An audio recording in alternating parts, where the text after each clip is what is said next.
Hello everyone, it's Kavita from Red Door Yoga. Thank you for joining me again online for the Red Door Yoga Mini Sutra series. Today I wanted to talk to you about imagination versus memory. So there was a talk that Les Brown gave on this idea, and I thought it was a very, very good talk with so much to teach on the path of self-mastery. And he was talking about the idea that most people tend to function from their memory. And that's very true. We tend to look back internally at what's happened in our life to date, and we tend to base our possibilities on that memory. And while that might sound quite reasonable, it can lead to this idea. Because it hasn't happened, it cannot happen.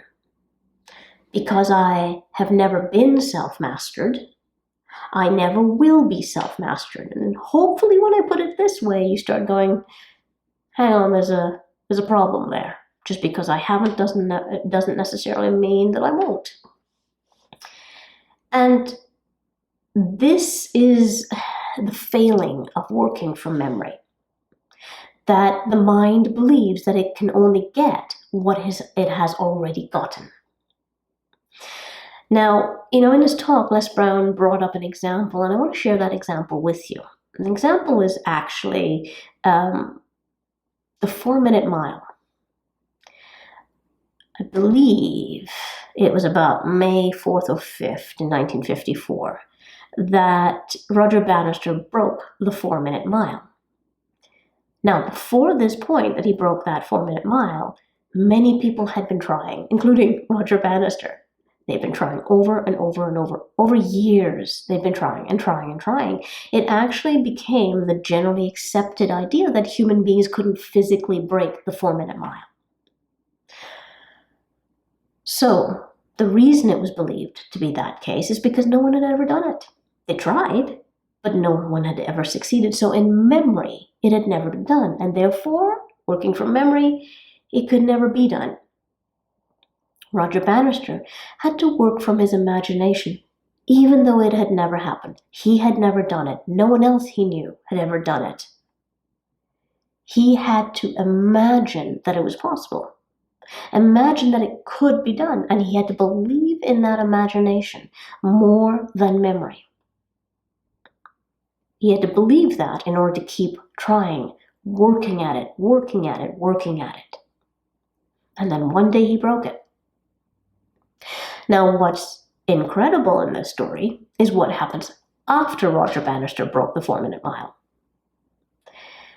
Since Roger Bannister broke the 4-minute mile, over 20,000 other people have broken the 4-minute mile. No one could do it before then.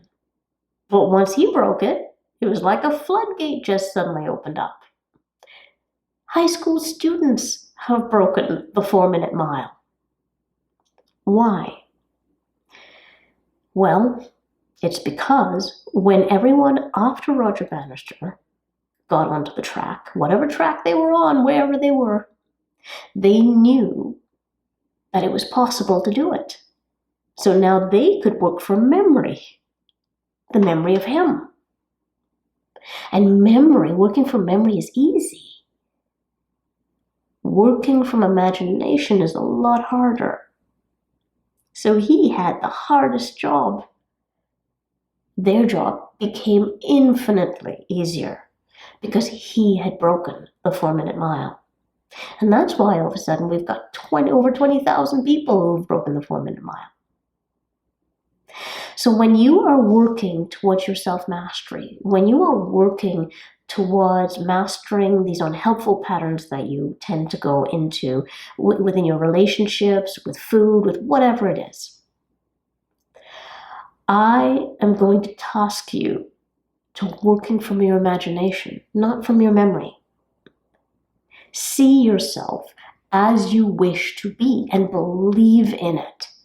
Over and over and over. Despite the fact that you have not been, does not mean that you cannot be. This is very important. This is important to you succeeding at the things that you value. I hope that was helpful, everyone. And I am welcoming you to join us in our mentorship program, where we look at these things and we work on these things together as a community. The mentorship program can be found at themasterfulpath.com. Okay. And we only open the doors once a year for our mentorship, and that's coming up in September. So the doors right now are closed, but if you go to themasterfulpath.com, you'll be able to join the wait list.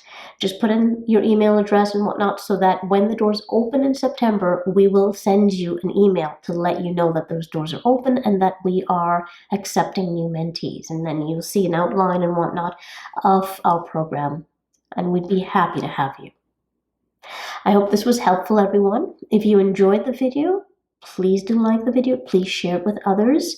As I said, found that to be a very powerful story, a very powerful lesson, and I think others will find real value in it as well. So please do share that value with them. And I look forward to seeing you again online very, very soon. Namaste.